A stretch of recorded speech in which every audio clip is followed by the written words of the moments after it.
Ask and you shall receive.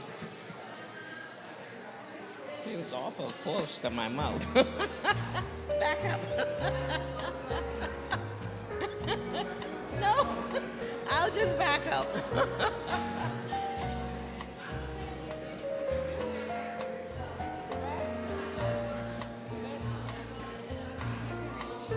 We'll just bring it down. No, we need a booster for me. Right. A booster. You who? Yeah. Yes.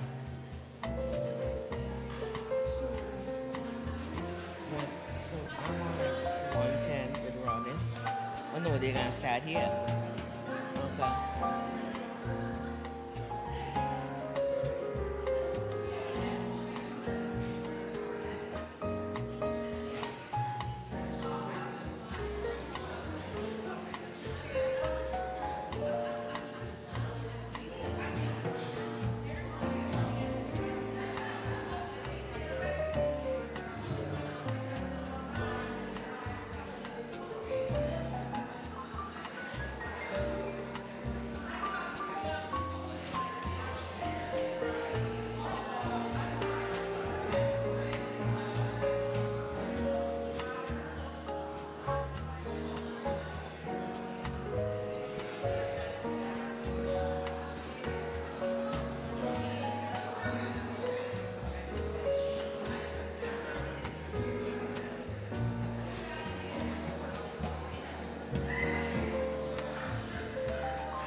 Good.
Hi, everyone. I just wanted to let you know we're going to get started in about 5 minutes, okay?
This mic is hot.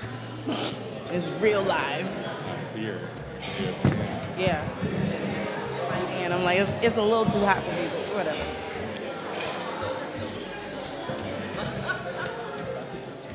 Oh, me?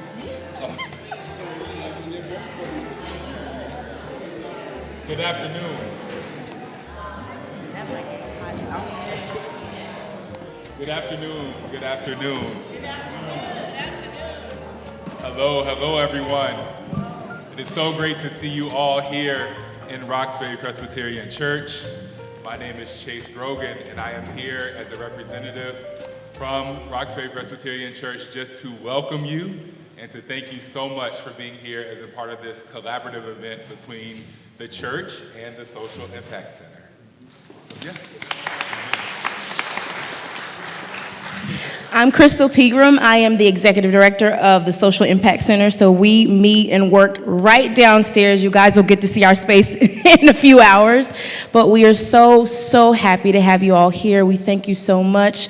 We're here to talk about this amazing book, to welcome home our amazing Reverend Liz Walker. Please give her a round of applause.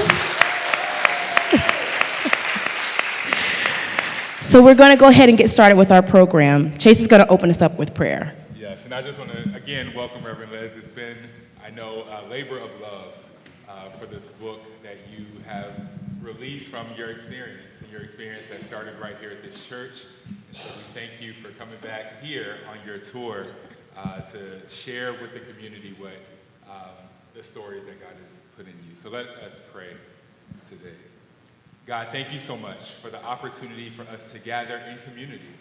God, thank you for the opportunity for us to understand and continue to learn what it means that no one should be left alone, especially in moments of grief, in moments of trauma, and in their healing journeys. So God, as we open this book and as we learn more about ways that we can support the work of the Social Impact Center, God, I pray that you would be with us in this time. Lead us and open our hearts that we might all be open to how you want to help us heal. And we pray these things in Jesus' name. Amen. So I'm going to lay out how this afternoon is going to go. We're going to have a beautiful song, a beautiful rendition from our very own Miss Robin Lee, who is actually an artist in residence for the Social Impact Center. So we're very happy to hear from her today. After that, we're going to get to hear from two very amazing, special women that I have had the extreme honor of getting to know over the last year, and that is Miss Deborah Johnson, and then we'll also hear from Miss Carlene Sharka. And then, without any further ado, we're going to get right into our interview portion, and I'll be sitting here and we'll be talking to Reverend Liz, and we're also going to have an opportunity for you all to get to ask some questions. So start thinking about what you want to ask, right? Really burning things in your heart. All right, at this time, Miss Robin, please come up and bless us. Thank you.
Show me a smile then. Don't be unhappy, can't remember when I last saw you laughing. If the world makes you crazy and you've taken all you can bear, you can call me up, because you know I'll be there. And I'll see your true colors shining through. I'll see your true colors, and that's why I love you. So don't be afraid to let them show your true colors. True colors are beautiful, like a rainbow.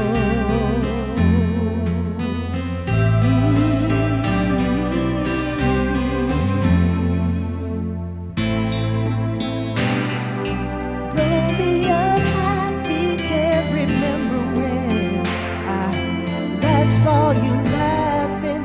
If the world makes you crazy and you've taken all you can bear, you can call me up, because you know I'll be there.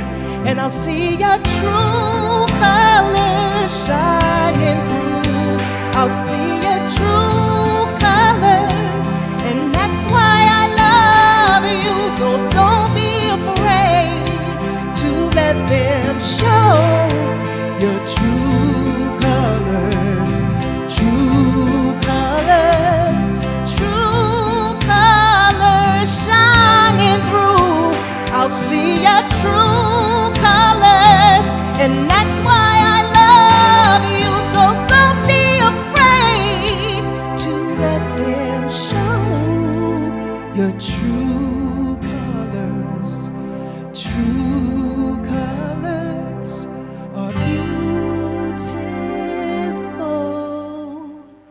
like a rainbow.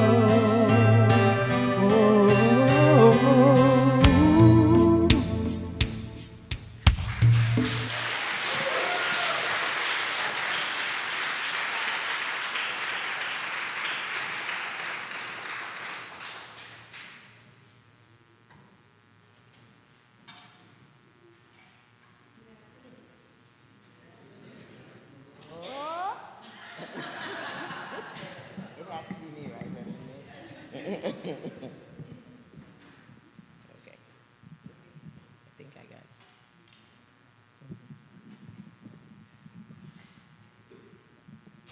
Okay. All right. Thank you. I almost want to say good afternoon, church. Well, good afternoon anyway. My name is Deborah Fitzpatrick Johnson.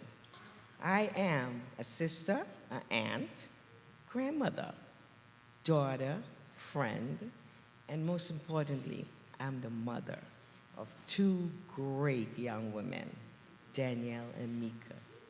I have a bonus son, Justin, and my son, Corey, that was taken way too soon. My son was a young man trying to mold his space in this world, where young black men have to fight so much to get their God-given space. He was not perfect, but he was good. He was smart, he was loyal, he made his sisters and I feel safe. He was a great dad. He has two daughters, Anai and Ayomi. They were the apple of his eye. I feel sad that they will not be able to feel all the love that he had for them. I knew he was going to show up and show out some kind of way. And here we are. He's not physically here, but he's here. The Corey Johnson program started in 2014. I was stuck. I did not have a feeling for anything. I was numb and totally disconnected. I thought this was going to be my life forever. I was trying to adjust to that. We started this program for the community. There was pain here, pain without a name. We started this program. I read that already. We were all walking around masked before COVID. Can We Talk started. The community came, word of mouth, and we began telling our stories. The first night I was asked to start, it was the first time I shared my story in public. I cried and cried. How was I here telling a story about my precious son's death? I thought I would just turn to dust and die. Piece of my heart was gone. I would never be the same again. I have this quote from John O'Donohue. It says, may you be generous in your embrace of loss. I cannot tell you when the shift started. I realized that I was telling parts of the story and not having a total meltdown. Some healing was happening. I could not have gotten to this place without this program, without the trauma education, thanks to Colleen, and without Reverend Liz exposing me to a bunch of new things and always telling me how good I was doing. About my family, I could be here for a very long time if I were to tell you about my family. I definitely could not be here I definitely would not be here without them. Can We Talk is a place where we can start our healing journey, where we can start feeling connected and loved and heard. This is where I have found my purpose. I will end with another quote from John O'Donohue. I love him.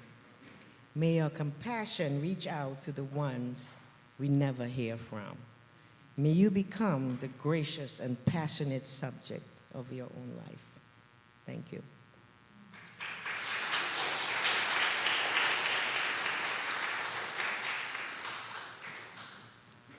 Okay. I'm not going to call her name yet. Hold on. Let me start by saying, I love you. You've been my friend and counselor in good times and bad. I have to call your name.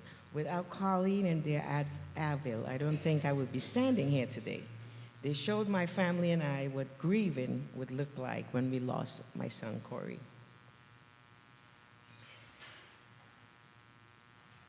They were there with us. 4 years later, she came to the Corey Johnson program. It felt right. Colleen can make you feel like you're being heard. She listens softly, and you think that you're the only person in the room. Because of what she has taught us about trauma and how the brain works, we are better equipped to deal with whatever life throws at us. She's great to travel with. Well, actually, on some trips, we have called ourselves Ebony and Ivory. Yes, we have. And we sang. We sang. None of us can sing, but we sang. And we barely laughed. She has worked so hard over these past 10.5 years, handling everything we have taken for granted. In a lot of ways, she has been the engine. I don't think anyone else could have been chosen to do this work. You put your whole self into this program. You are a gift. Ladies and gentlemen, Colleen Shaka.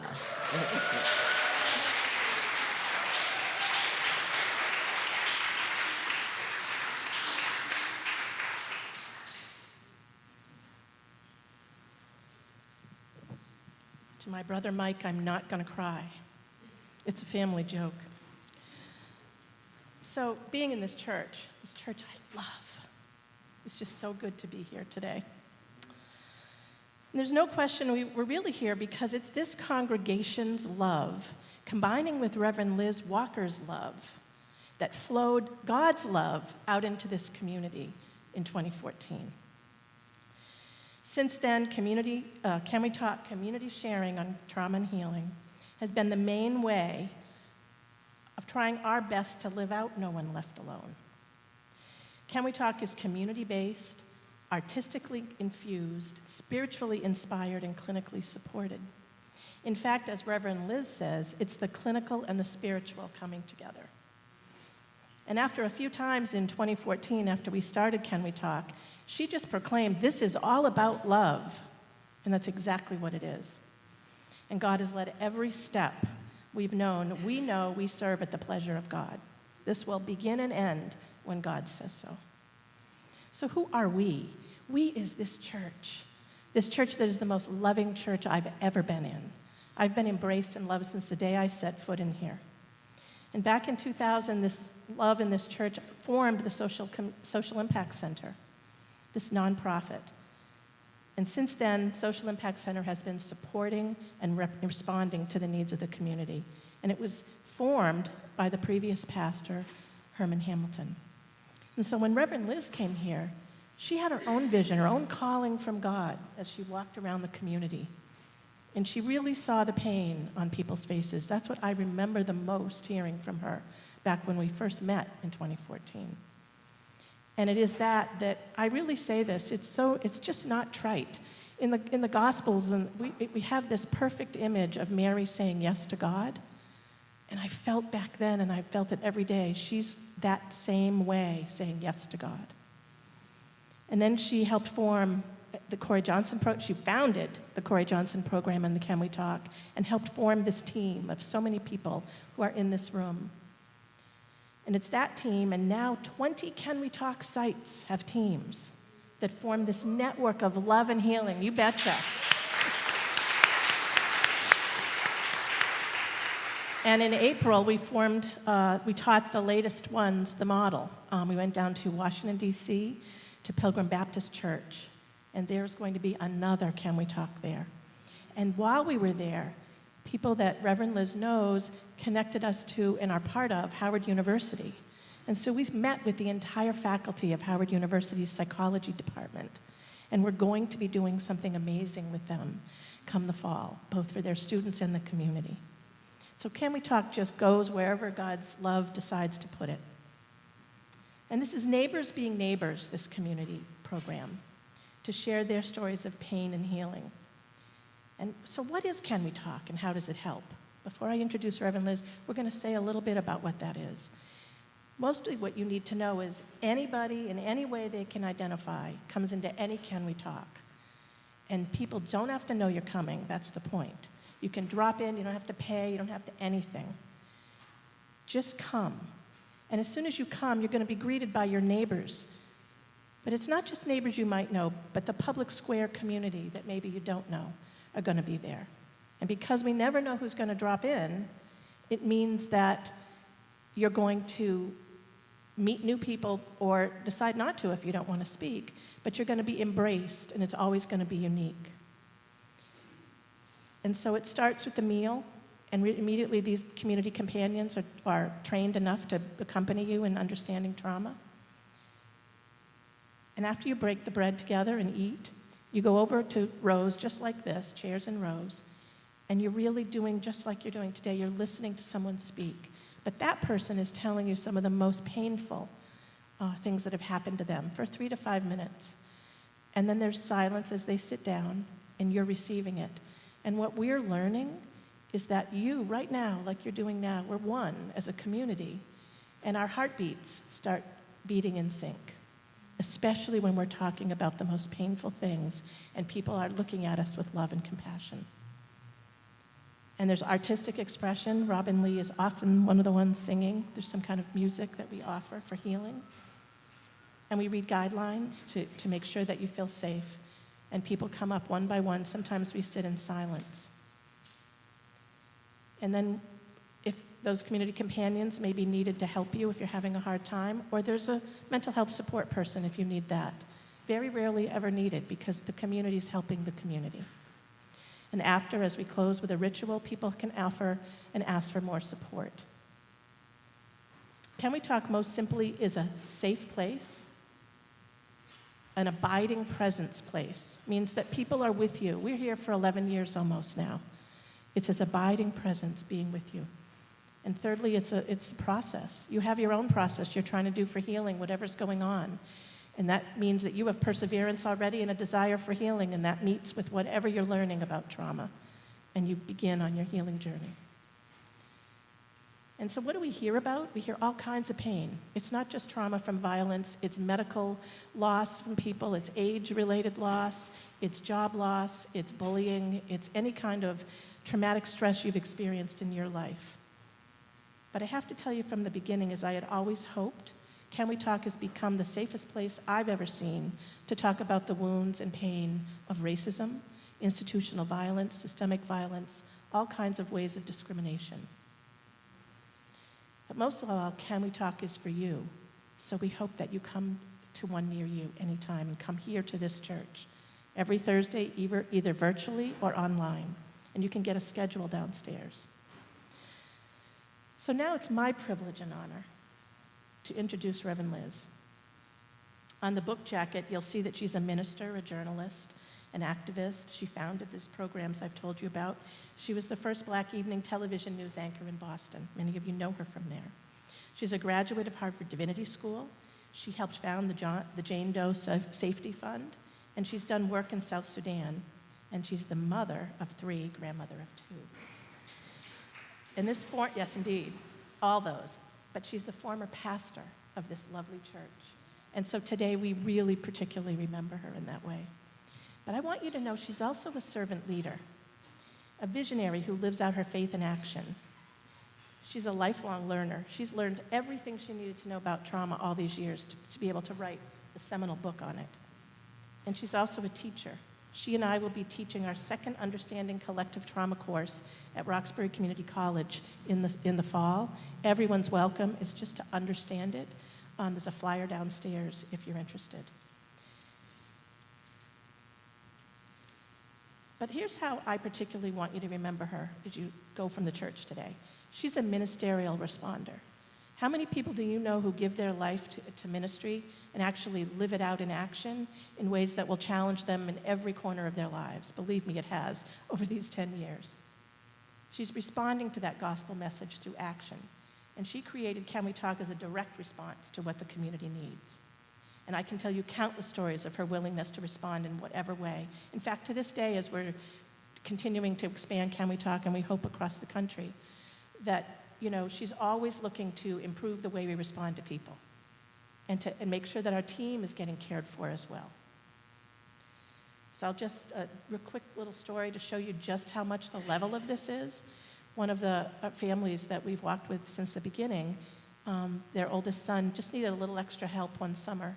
And we kind of knew that if he would just get to summer school, it might be that last chance to maybe actually finish high school. And so she would drop him off in the morning, I'd pick him up in the afternoon. It was that way of connecting and just being with him. It was one of the most precious times I've ever had in this work. And just shows you, and sure enough, he went and graduated, and we were there when he graduated. But it's that extra, that way that we all need. We all need that. It's not just us giving it to people. I hope all of us can find it whenever we need it. But Liz does this with humility, generosity of spirit, love, and above all, she does it because she knows, trusts, and believes in God. Everything is about God for her. She's a woman of deep faith and prayer, and I like to think she looks and listens for God's movement, and then she responds with grace, putting it all into action. So with all of that said, I introduce Reverend Liz Walker, and adding another to her beautiful long list, an author.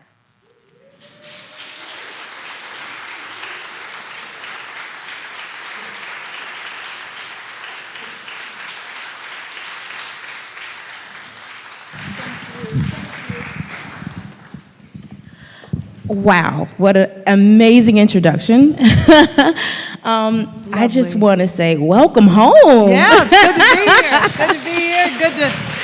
It's good to see friends and members of this church, and I apologize I haven't been able to hug anybody because I have a cold, and I don't know what it is. I think it's a cold, and I want to protect you from that, but it's so good to be here. And I'm so close to tears. They're good tears, but you just feel them right at the surface, so if I start crying, know it's joy about being back home here. So thank you. Well, I hope you cry. No. So you wrote this amazing book.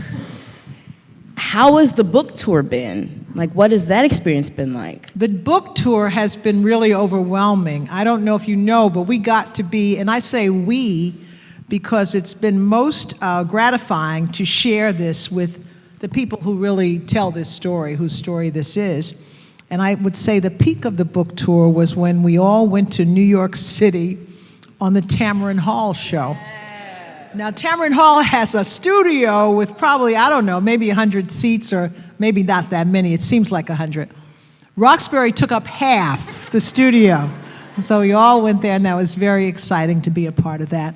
And it's really gratifying to be able to hear other people in other communities talk about the same issues that we're dealing with, because this is not just a story of our pain. This is a global pain. We're all going through pain right now for lots of different reasons. And this Can We Talk program of the Corey Johnson program is a really powerful solution to what we're all going through. So that's very gratifying for me. So why this book? Why now? Why write it? Well, actually, this book project started maybe 4 or 5 years ago. So I wrote it. So when you say why now, we wrote this, we talked about this idea and writing this book before COVID. It was way before COVID, really. Certainly before this political situation we're in now. And it's just so interesting to me where we are now. Where we are in a sense of kind of everybody's in some kind of turmoil trying to figure it out, right? Day to day. I'm not going to call any names. I'm not going to make any political statements, but it's crazy right now, right? So when I wrote this, I wasn't thinking that this is where we'd be. I wasn't thinking about COVID, but that's certainly when I started the book. So things just kind of worked out that way. One of the things, and I'm so glad you asked that, is because Toni Morrison says too many of us write books to explain ourselves to the larger world. That we write books so you understand who we are. I wrote this book so we understand who we are. I wanted to understand my own pain and my own stress. So that's why this book started. It wasn't to explain it to the world. It was to explain it to us, to this neighborhood, to all of us who can't figure out exactly why I feel like there's a hole there. I go to church, I do all the things I'm supposed to do, but there's still this kind of hole there. Or those of us who have behavior that we can't really explain or that we don't think we can control. Sometimes it's because of some things we do, but a lot of times it's because of the pain we've been through. So you've heard that statement, it's not what's wrong with you, it's what happened to you. And that's a Black history statement. And so that's why I wrote it. Sometimes I'll talk so much I forget the question. I think that's what you asked. Yeah. Well, that's why when you're at home, you don't have to explain yourself. So when you talk about, specifically Black culture, Black church, the Black experience, why do you think there are so many barriers specifically for the Black community to talk about trauma? I think part of it is really being highlighted right now. We're in the midst of a battle of the narrative. Whose story are we going to believe? What story is going on? And that's our history, that we don't even know our own stories. So I think that's part of the reason that this is this has been an issue for Black people, because our own stories have been stolen from us, kept from us, or we just didn't know, confused from us, history, whatever. And one of the things that's very important about the Can We Talk program, at the very core of the Can We Talk program, is storytelling. Sharing your story. Painful as it is, tell it. That's your truth. So I think what I'm saying is that all stories are important.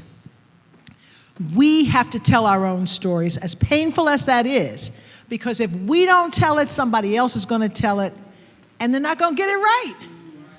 And history has certainly proven that to be.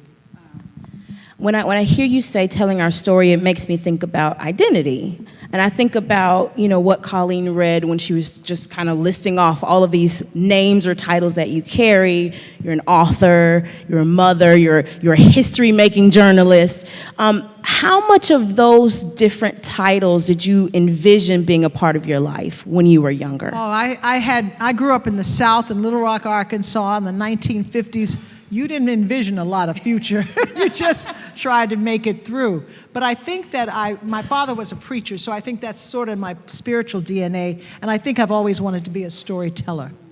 And so telling stories has been a part of every phase of my life, and that's the thread that's gone through.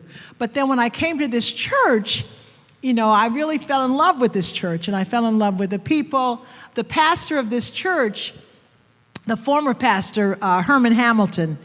Herman Hamilton's an amazing man, and he's still sort of the pastor of this church in a lot of ways. And you just have to get used to that and kind of deal with it, and it's all right. But Herman Hamilton said, I just want you to come to this church for just a couple of months. Just stay for a couple of months, and you'll, and let the people kind of get used to my leaving. He had another job in California, and I thought, that'll be all right, but I wasn't thinking of telling a story or doing a program or anything that we ended up doing. But I think that God kind of moves you with your basic things. Your basic desire is to be a storyteller, then God puts you in the places where you need to tell the story. So I guess I'm answering your question to say that it's all kind of worked together for the good of those who love the Lord and live according to his purpose. All right. So when you talk about God leading you, God calling you, what was that like for you? I mean, we know you're a journalist and then you're a pastor. We know it's not a just and then. How were you led? I've never looked at it as something that I was aware of at the time. Like I said, I was only going to be here for 2 months. But I think that you look back, I think it was Kierkegaard said, you live your life moving forward, you understand it looking back. I'm certainly in the season of looking back a lot, and I never thought that this would lead this way. You just kind of try to be faithful to the moment you're in. Do you know what I mean? I do, yeah. So if you're a television journalist, and that's what I thought I'd do the rest of my life, then I'm going to try to be the best television journalist I can be, or whatever, And then the idea of I left television news to go to South Sudan. I went to South Sudan on a story to try to tell the story of some people who were going there. Ray and Gloria Hammond, who were investigating allegations of slavery. There was no master plan that would lead me into ministry, but Ray and Gloria said that you're being called into ministry. I was like, no, God has not called me, God called you, and you called me into ministry. I never figured that one out yet. That was like one of those kind of strange moments. But looking back, I was being called. So, I want to do another book that just talks about how life has purpose if you pay attention. And I wasn't necessarily paying attention then, but now I'm looking back and seeing how one thing led to the next, one thing led to the next. So we talk about, you're called, now you're in ministry, they affirmed it, was what we'll say, and now you're in ministry, now you're pastoring, and then you recognize or you look out and you see a need. What was that moment like for you? What did you see exactly? Well, I don't think it was any one moment. Okay. Roxbury Presbyterian Church, as you know, is located on this wonderful street, Warren Street. Warren is a great street, but Warren is a very busy street, and lots of things happen on Warren Street and on Woodbine and on all the streets around. 99% of the people are doing great stuff, working hard, taking care of families. But Mrs. Florence Huffman and I sat in this church many moments when we would have, I think they were drug dealers, but some nefarious stuff would be going on the porch. Or there would be a shooting on Warren Street. I mean, that's just reality in this neighborhood back in 2011 when I got here. And so you saw all this stuff, and it was pretty scary.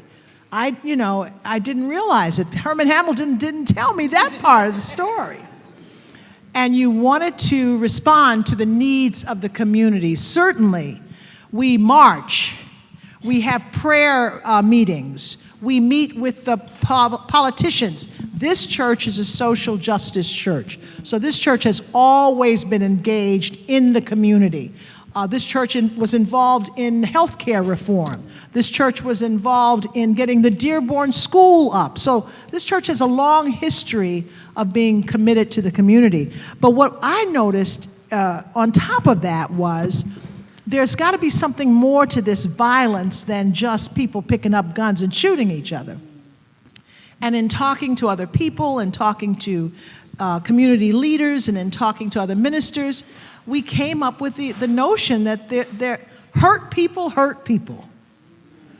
And that's some of the stuff that's going on. That does not excuse any of the behavior. That does not say that people are not supposed to take responsibility for their behavior.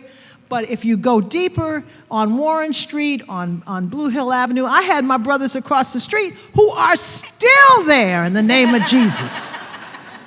I call them the fence brothers because my brothers, they hold up that fence over there. And I would come, this is not in the book, but I would come to church in the first few days when I got the job here. I would come to church and they would be out there early in the morning. And they'd be out there all day. And they like to drink, let's be honest. So they'd hold up the fence better in the morning than they did late in the afternoon. In the afternoon, it was holding them up. Exactly. But you know, I had a couple of conversations with them, and I can't think of that gentleman's name Kenny?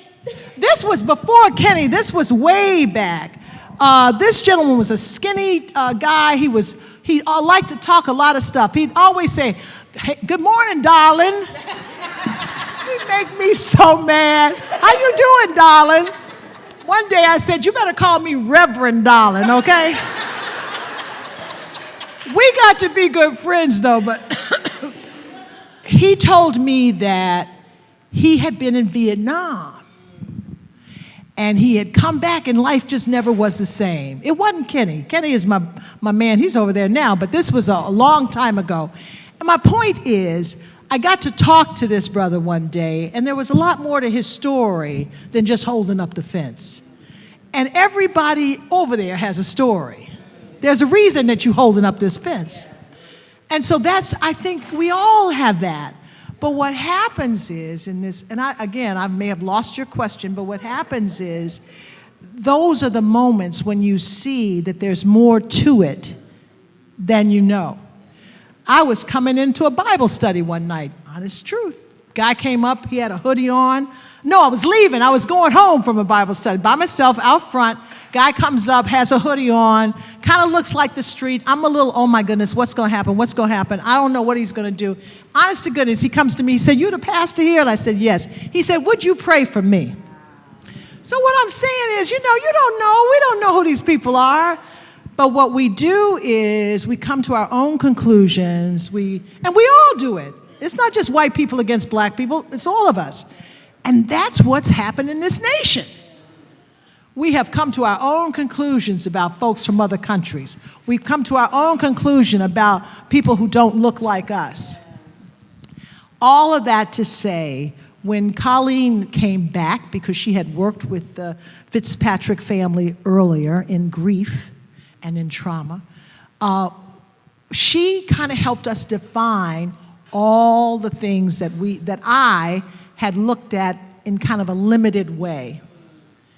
And that's what led to the program, but it also led to me understanding there's more to us than we know. And so that's kind of the idea of letting anybody come in, anybody, doesn't matter, and talk. Churches, again, I'm going off on a tangent here, but sometimes churches protect ourselves from that. When I believe Jesus calls us to deal with that. Yes. So that's what this is all about. I mean, this is amazing. It makes me think about, there's a passage in Matthew 25. I think it's like 25 and 42, and it says, "I was hungry, but you didn't feed me. I was thirsty, you didn't give me anything to drink. I was homeless, you gave me no bed. I was shivering, you gave me no clothes. I was sick and in prison, and you never visited me." And the response was, well, when did we do this to you? You good? What are you talking about? And he said, but inasmuch as you look over the ones who are overlooked and ignored, you're doing that to me.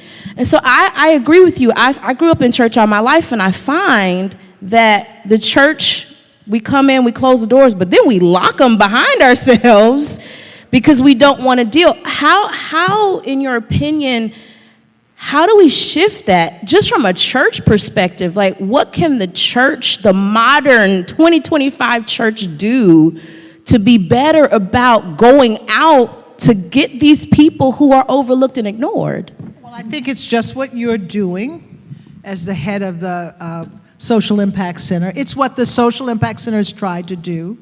It's what a lot of churches are trying to do. We have to do more of it.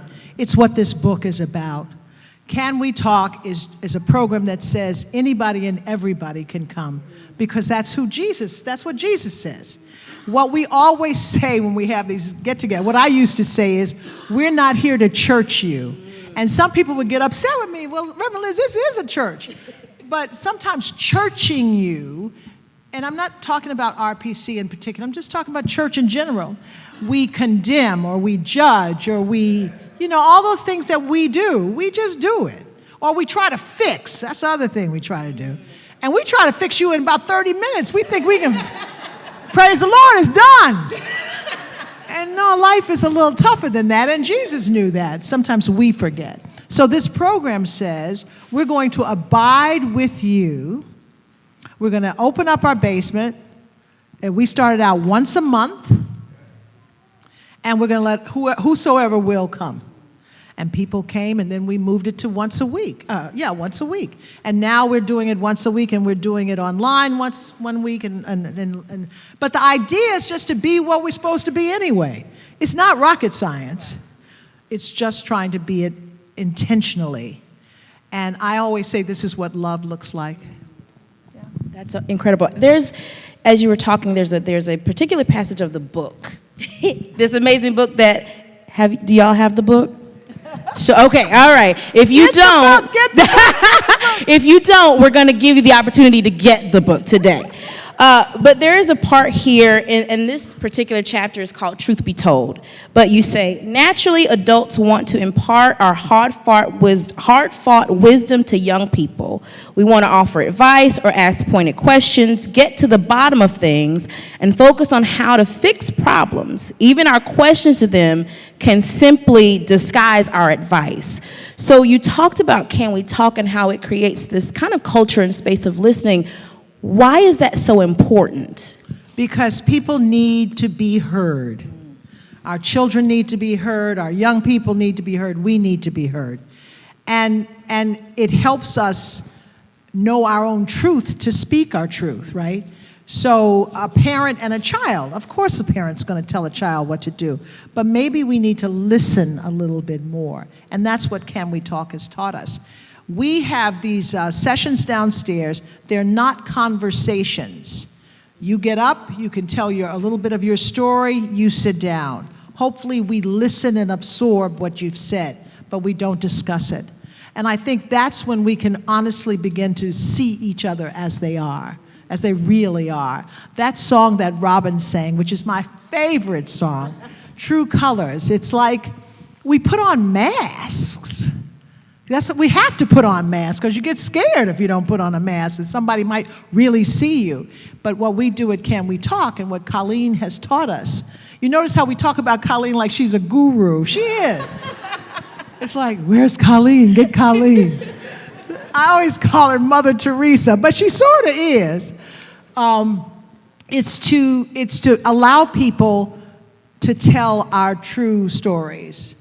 And when you do that, you feel better, I feel better in hearing it, so that's the process. And we don't respond, we just listen and honor your story. How can we create listening spaces in our daily lives, in our personal lives? I think that we can learn to listen better. As a preacher, I'm ready to preach. Right. That's what I do. And I have to be, you notice how when you have a conversation, more than likely, and this is just normal and natural, it's not an indictment, it's human. When you're talking to somebody and I say something, you say something, I'm only going to listen to you halfway because I'm actually thinking about what I'm going to say next. That's how conversations run. And so what we're trying to learn to do and to teach each other is just to listen fully, to be present. You know, when you say to be in the moment, to be present, everybody thinks you're talking about Buddhism and talking about all kinds of, new ways, stuff. But Jesus was very present. So that in that moment, with what we talked the other day about one of the text about the woman at the well, the longest conversation in the New Testament.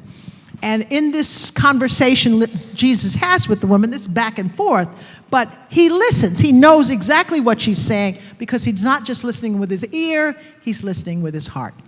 And so that's what I would advise people to do today, especially now, because nobody's listening. Everybody's screaming and ranting and raving, but nobody's really listening.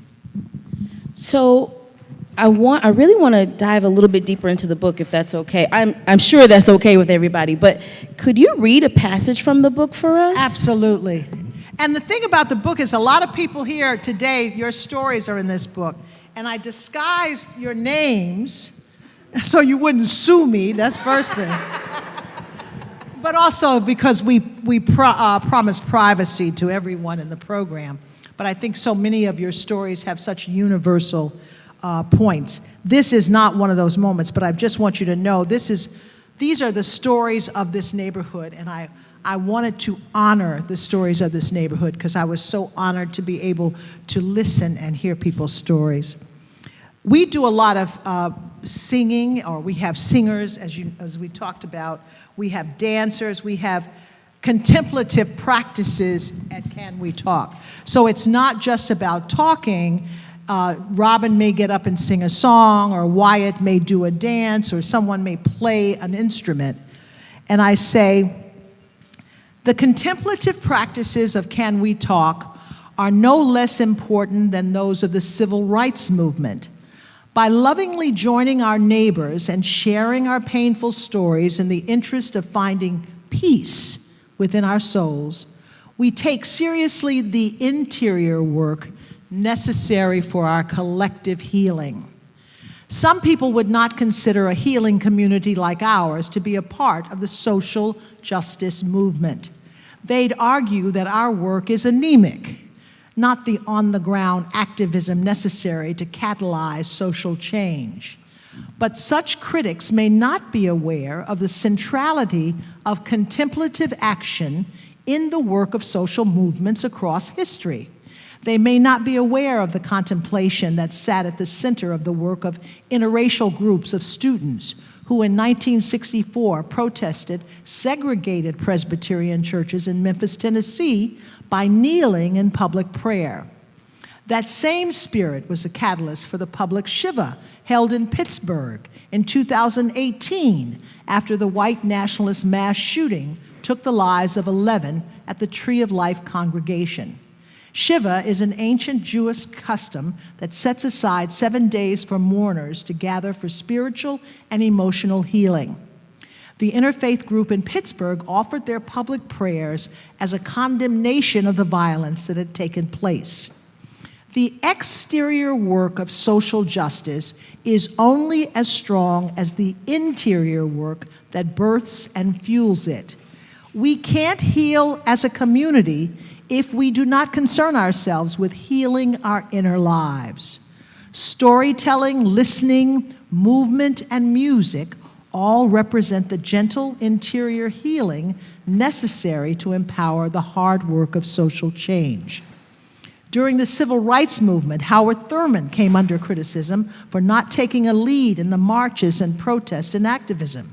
But his writing and thinking and contemplative commitments helped the movement remain rooted and grounded in nonviolent resistance. The people who come to our events may not lead marches or protest efforts against institutional racism, but they participate as truth seekers, unashamed to process their own pain. They show us that authentic joy is reached through a healing process. We help solve our community's problems when each of us faces our own sorrow, authentically and creatively.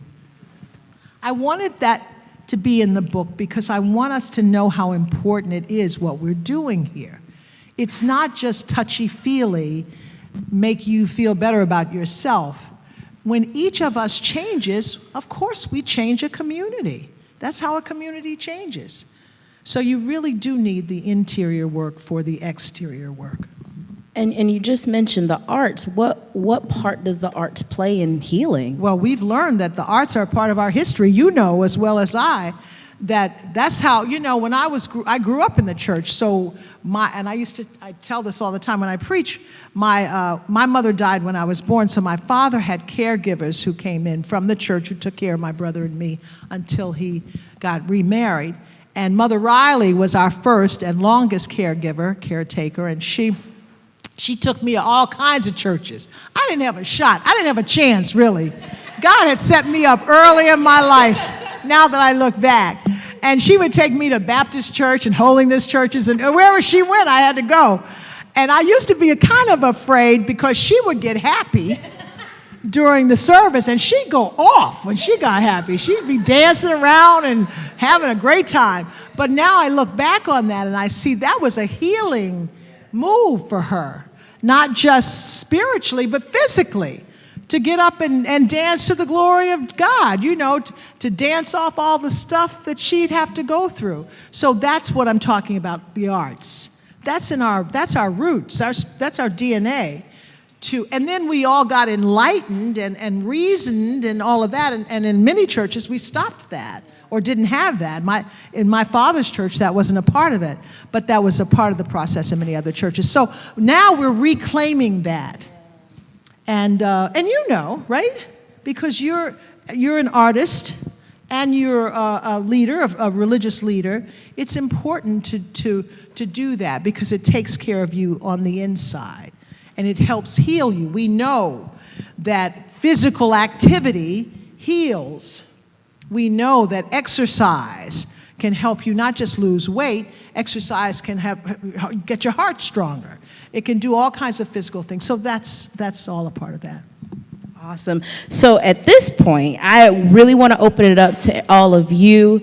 If you have questions, I am gonna bring the mic because this space could kind of eat the sound, so I want people to be able to hear your questions. But feel free to raise your hand and ask Reverend Liz some questions or some comments.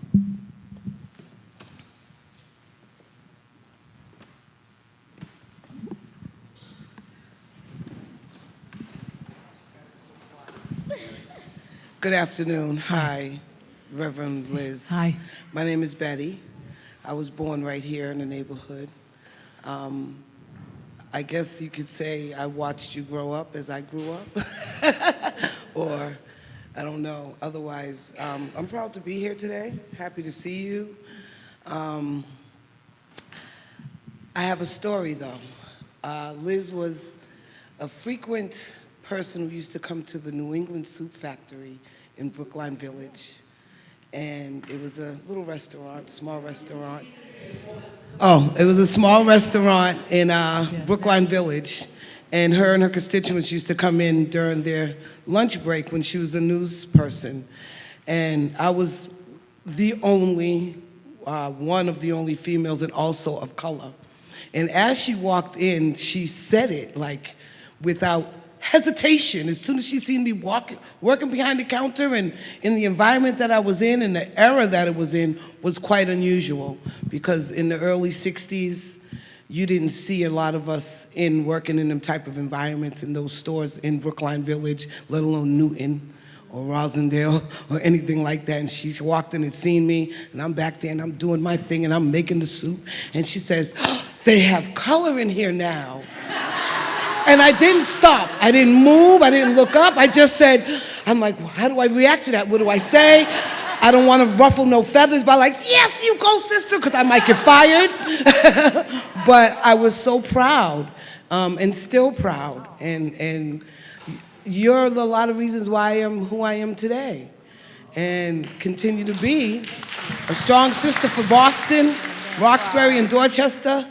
And I'm in it to win it like you. And I just started coming back here. I lived in California for 17 years and moved back a few years ago to help take care of my parent, who I have him stable, thank you, Lord. And I couldn't wait to meet you, so I've been on bated breath and on my toes so I could get over here and say hello and purchase your book. And everyone knows that I've been coming here faithfully now for what, about a month? Has she been coming About a month. to Can We Talk? Bringing all my foster children Thank as you. well. Thank you. Thank you so much. Thank Anyone you. else? Thank Because I'll you. talk all day. Trust me, I will keep the mic and we will have a forum for sure. Okay, now I'm having age issues, so let me just clear up one thing. I wasn't here in the 60s. I just want to make sure we're clear. I came here in 1980, so you're young, so it had to be. Mayor Menino used to say, Liz, you remember when we were in bussin'? No, I wasn't in bussin', Mayor Menino. You on your own. Don't be trying to drag me. I wasn't with Paul Revere. I don't know nothing. Y'all trying to drag me, so anyway, but thank you.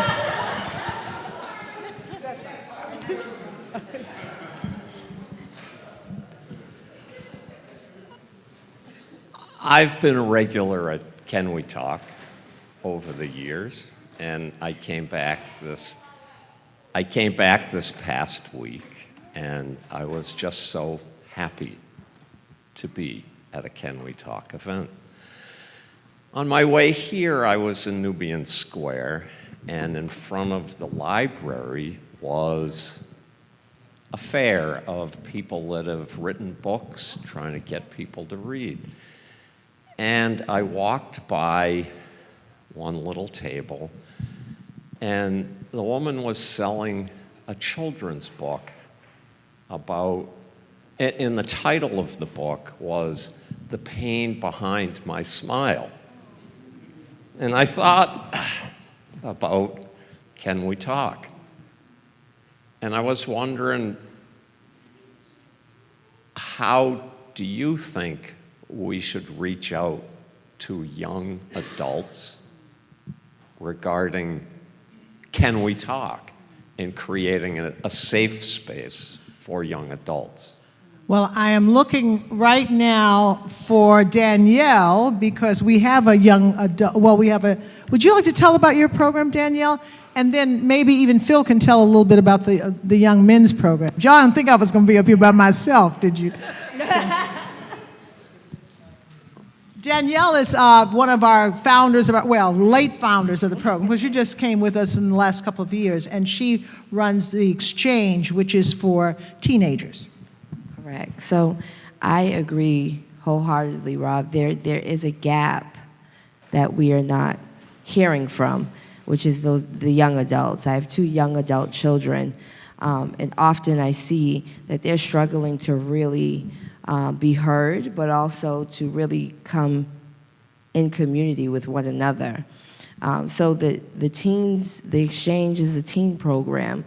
When I came on board, it was important for me that we get to these communities, these parts of our communities that are so crucial, but often just overlooked or don't necessarily have a voice. And so we started with the teens in 2022 in partnership with the YMCA. I see my friends from the Y today. It was a pilot program that we started. It was supposed to run for 10 weeks, and the teens wanted us back. And so we've been there since then and have since also partnered with the Dorchester YMCA. And so there is this absolute need for teens to kind of regain that sense of community, which really means they need to reconnect, right, with one another, with their peers, but also with the adults that are kind of shepherding them in their lives. And so now that we've got the teens involved, it's definitely our next step to try to get that young adult population to Can We Talk. I do think, it is going to take more of a hybrid style model. So in the Exchange, we circle up because it is more conversational, hence the name Exchange, because we're learning from them and they're learning from us. So there is this exchange of just information and community, again. So I'm thinking that they will need a hybrid model. So, because they want to hear back, they need some feedback when they share their story. But it is absolutely part of the plan for the Corey Johnson program. And I didn't tell you Danielle is Corey's sister, so I didn't tell you that. And Phil, would you like to just real quick, and I know that Doug is here too, to talk about the young men's group? Phil Reason. Thank you, Reverend Liz. So we run a 12-week young men's cohort that surprisingly we meet virtually, young men, 12 weeks, 5 guys from Boston, another 5 from Chattanooga, Tennessee. Over each 12 weeks, we go over various topics ranging from male messaging, Doug probably can explain, male messaging, toxic masculinity. We talk about trauma. We really try to engage these young men to really open up and begin to talk about real sensitive topics that is important for guys to be able to share, to begin to consider what do we mean when we talk about trauma, what does it mean to heal, and what does it mean to really get vulnerable. And we've been able to run this cohort now for a few years, for 12 weeks. It's a really incredible experience to see these young men to engage, build relationships virtually. I keep saying virtually because I know at the beginning of these cohorts, I struggled virtually, but we did it. And these young men built really strong relationships, and they found to even some of the groups that we've had in the past, that, some of these young men are still talking with each other from Chattanooga and Boston. So it's a really exciting program that we're working on. Yeah, and I just want to make sure Doug gets involved. Yes? You want a question for you, Phil?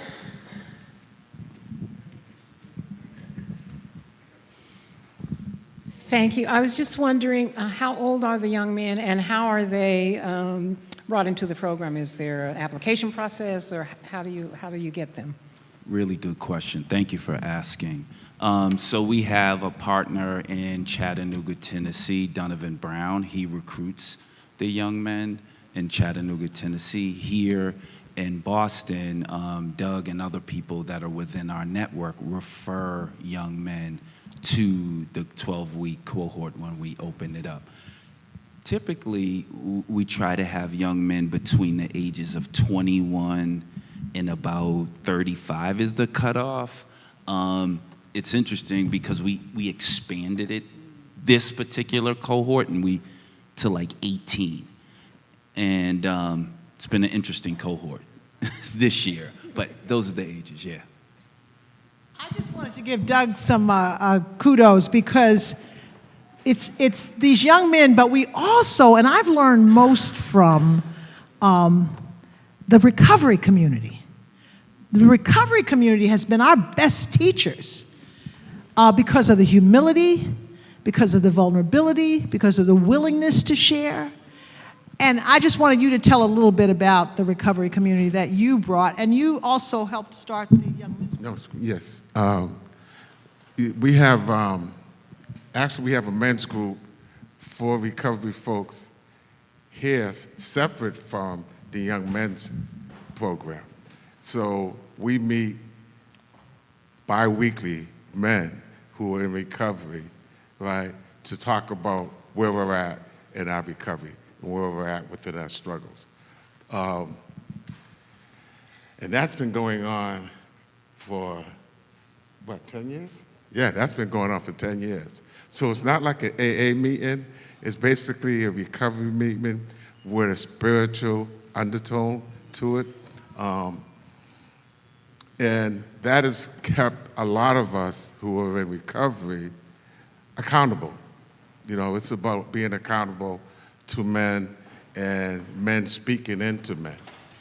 The interesting thing with the Young Men's Group, right, a lot of them, as we say, young men, they haven't made those, how do I say, negative transitions into the negative world of addiction. And hopefully that won't happen. But by giving them, I guess, a place just to talk and begin to understand, right, who they are as young men And we're learning, right, with the young men, a lot of them are really not connected to the trauma that they're going through. And it's interesting because, especially with the group that we're dealing with right now, a lot of them don't recognize their trauma. They don't understand the trauma. They just think it's just a part of where they're at. And some of them are actually living their trauma daily because a couple of them are coming from institutions, right? So if that's not trauma, I don't know, what is. But it's an eye-opener for us to understand how disconnected a lot of our young men are, So dealing with our recovery group, these guys are a lot more older, a lot more seasoned, and we're here for those folks bi-weekly. So it's kind of a... I just want to add one more quick thing, and all of these groups fold into the Can We Talk. So there's no separation. They do their own thing, but they also come to the community, which kind of brings us all together. I know we have a question here, and I think we had one at the back, too. I'm going to go back to her because I saw her first, and then I'll come back up here. Thank you so much to Roxbury Press for opening this space. It's great to see you, Reverend Liz. I was curious, with 20 sites, I was wondering what you're seeing and how different it is in different communities. Brother Doug was saying that you have people in Chattanooga, or maybe it was the other gentleman, talking to people in Boston. Is there more commonality, or can you talk about how things have adapted? I think it's more... Oh, sorry about that. Mrs. Huffman, I just spilled some water. I say that because... Should we get something to get this up? I feel like I'm responsible here. Thank you. I'm going to let Colleen take that on, though. Be careful. About the commonality between all the sites. Colleen is our head of our replication program, so that she's kind of overseeing all the sites. And I think we see a lot of commonality, which tells us that we're all about the same in a lot of ways.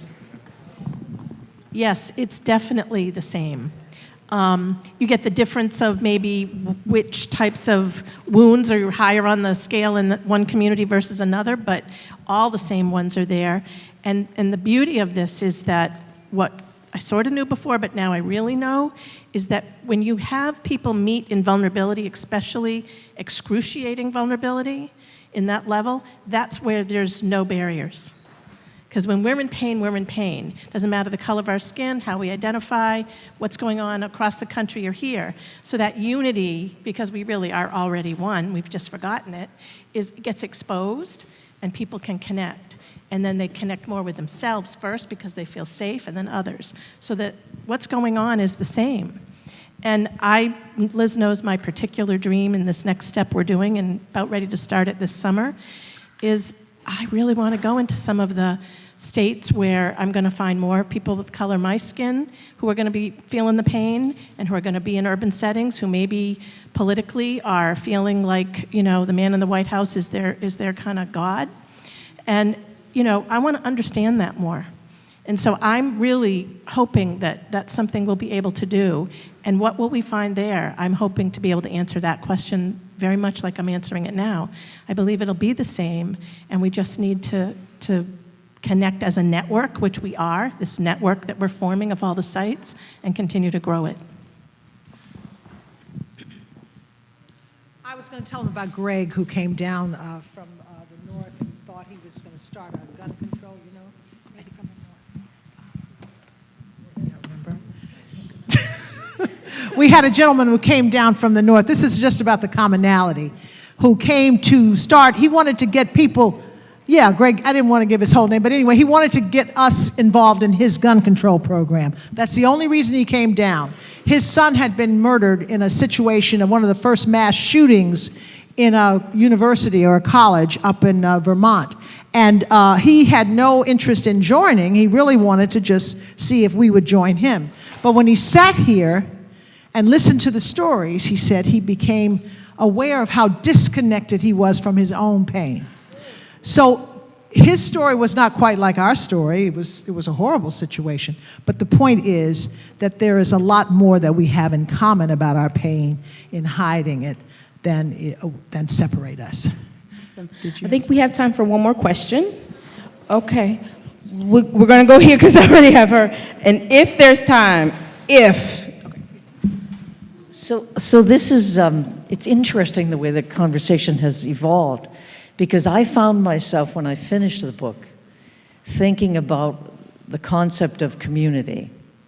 You know, the community within neighborhoods, there's all kinds of communities. And I particularly wondered if a program like this might be very applicable to start in institutional environments, and I was specifically thinking about youth that may be incarcerated. And that made me wonder then, to the gentleman's point, that sometimes certain environments, institutional environments, such as incarcerated facilities, might not be the most fruitful environment to conduct a class like that, not a class, excuse me, a program like this. So that's the two-part question. One, have you had any interest or thought about going to, incarcerated youth facilities? And two, do you think that something about that institutional environment might be less than favorable? Shondell? So we're going to turn it over to Shondell Davis. Shondell Davis is our community trauma healing specialist, and she is active in our community. So to answer your question, I do go in representing my team. As, we go into facilities, DYSs, Norfolk, all the facilities that do incarcerate. And what we do learn is, once again, a lot of them that are in there have went through so much trauma and so much pain. So we do the work on the inside as well. No, you didn't. No, you're fine. Yeah.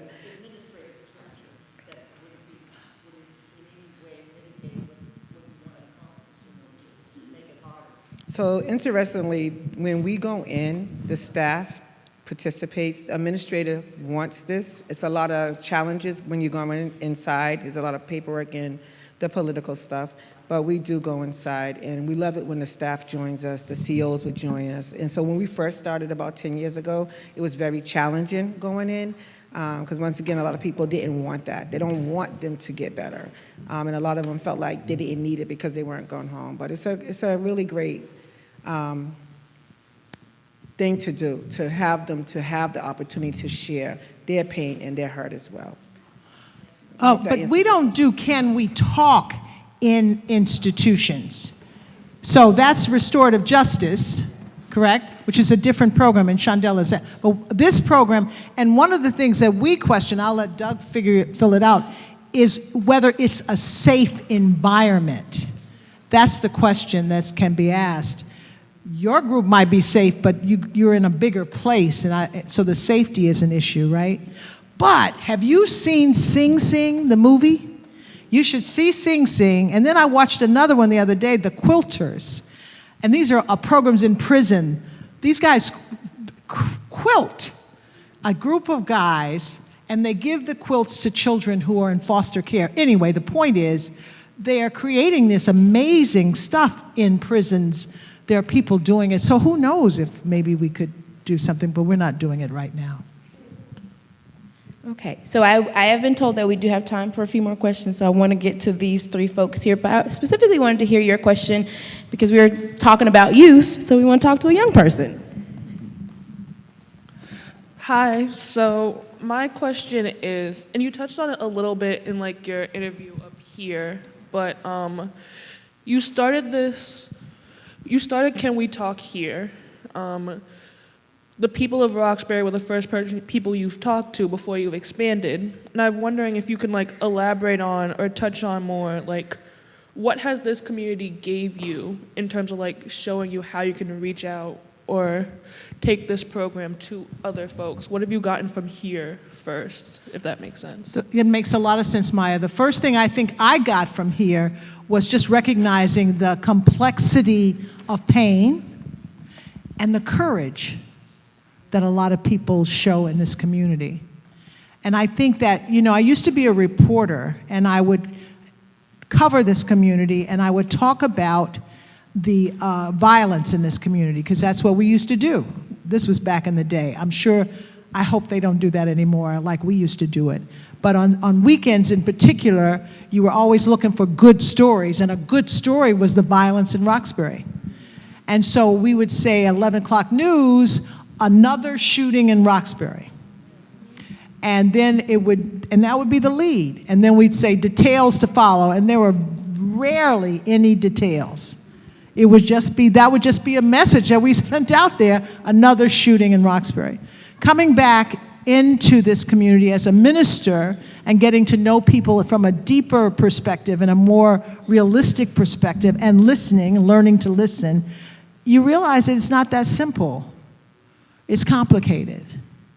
And there's a lot more going on here than another shooting, sure. But there's also complexity in the shootings and in the violence and in the systemic stuff that happens. So it's just getting a better understanding what people go through is just a lot more complicated than we sometimes believe. Thank you.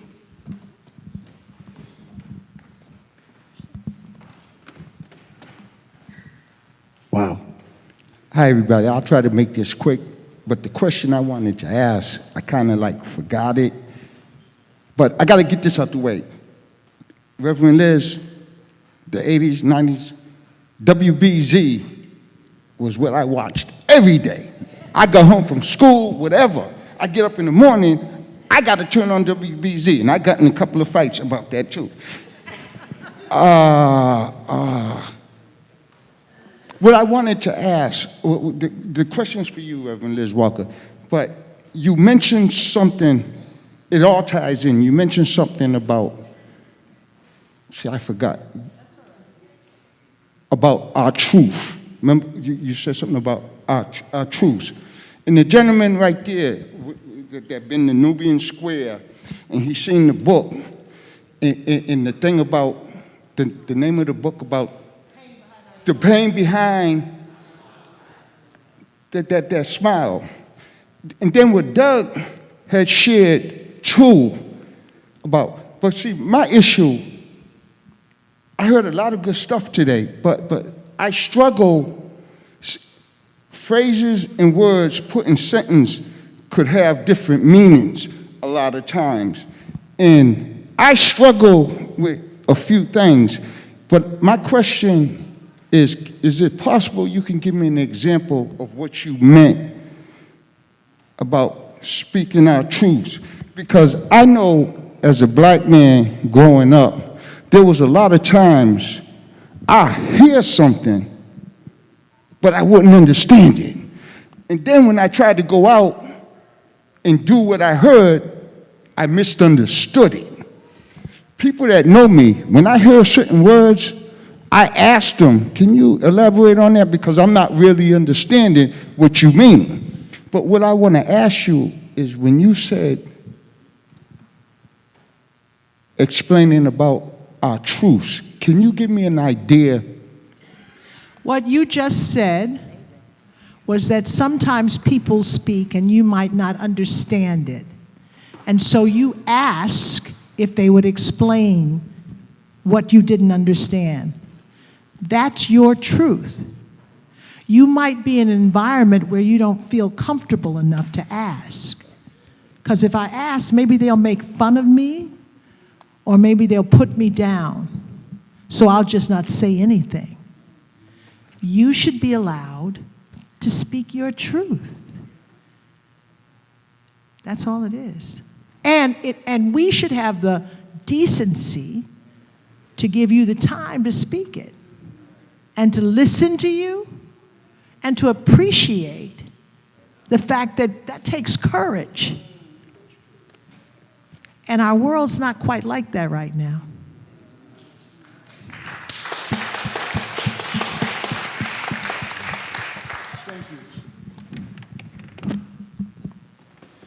Hi, blessings, everybody. This is not actually a question. I just wanted to say it's kind of like a testimony praise thing. When you were talking about Kenny over there, 4.5 years ago, I was on the fence with them. I was there with them. Me and my ex, I was there with them, getting high, everything else. And then my ex, when we were together, came to me and told me how you were speaking with Kenny and, trying to get him to come in and stuff, And so Kenny brought my ex in here with him one day to your church and stuff. And then my ex told me about it, and I was like curious. I was like, okay, I was listening and stuff, and then I was like, I looked on the website too, and then I came to church a couple times. And then I found out about the Can We Talk program, and it's been such a blessing to me. I am growing as a woman. I finally love myself. I finally love myself. God has brought me a long way, and I'm so thankful. I love you all. You all are like family to me. I don't have that much. It's like, how family goes sometimes. But y'all, man, I was so lonely. I'd be in the house for 5 years not coming out. And God bless you all. I love you so much. You all are my family. God bless. Thank you. Thank you. And can I just say, you see, I could jump into a sermon right there, because that's how God works. Because I had gone over it. Now, the other gentleman that I met a long time ago, I think he died, and I didn't keep in touch with him. But that might have been it. But Kenny, I speak to all the time, and I kept saying, Kenny, you need to come to church. And I said, this man ain't gonna ever come to church. He will never come to church. And one Sunday, Kenny and a bunch of his friends showed up at church. Praise the Lord. And then they told you, and look at that. Look at God.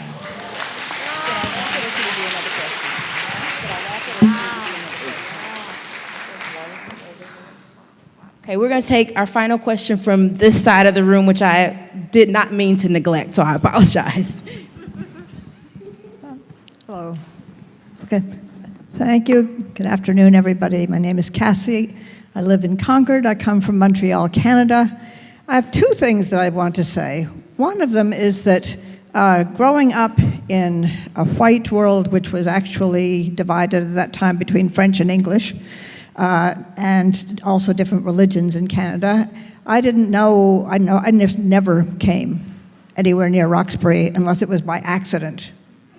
And I'd get out as quick as I could because I wasn't sure where I was. And then my life took me in certain places. I became a school bus driver in busing.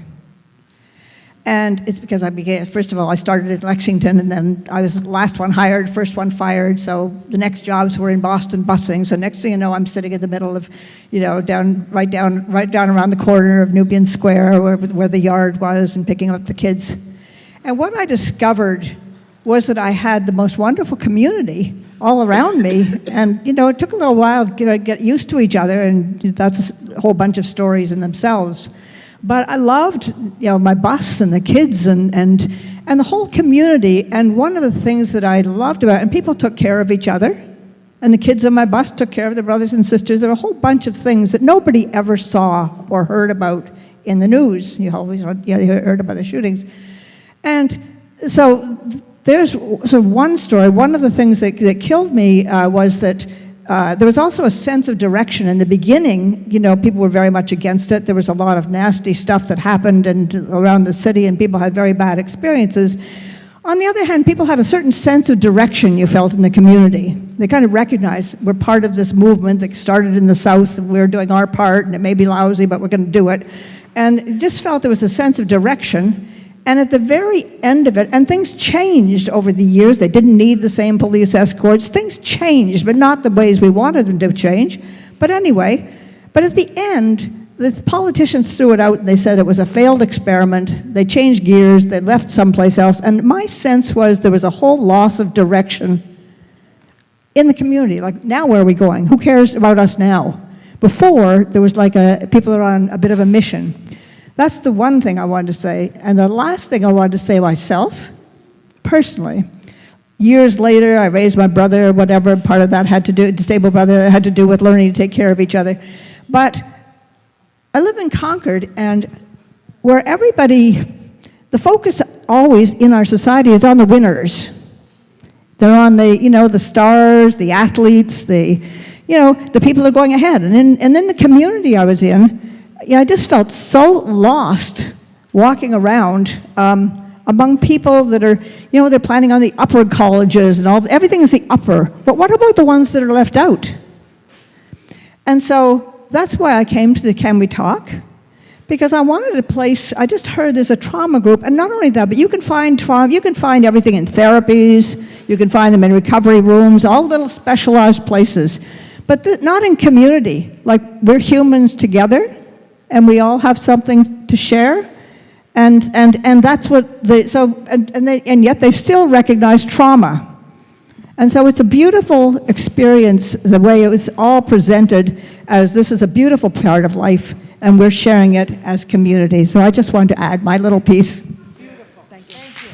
Thank you so much. Thank you all so much for your questions. This does not have to be the end of our discussion time, but we are going to transition. I just wanted to quickly acknowledge a few folks. First of all, Reverend Liz, thank you so much please give Reverend Liz a round of applause for sitting and talking with us, for being with us today. I wanted to just acknowledge, first of all, the team. We've talked a lot about Can We Talk? We've talked about Corey Johnson program and the Social Impact Center, which again is downstairs. Can I just have everybody connected to SIC just stand up so that we can just acknowledge these amazing people? We have community companions. We have, I don't know why y'all ain't standing. We have directors, community companions, all of these beautiful people that you see are a part of the Social Impact Center. We have some of our board members who are present with us. And so I just want to give you my sincere appreciation and thanks. I just want to acknowledge if there's a representative from China's office. Yeah, is there anyone from Representative China's office here today? No, I guess they didn't make it. All right, so what we're going to do now is we're going to take a little bit of a break. We are getting ready to host you all downstairs. We hope that you will stay and hang out with us. We're going to have a reception. There's some refreshments downstairs. The team will be downstairs as well.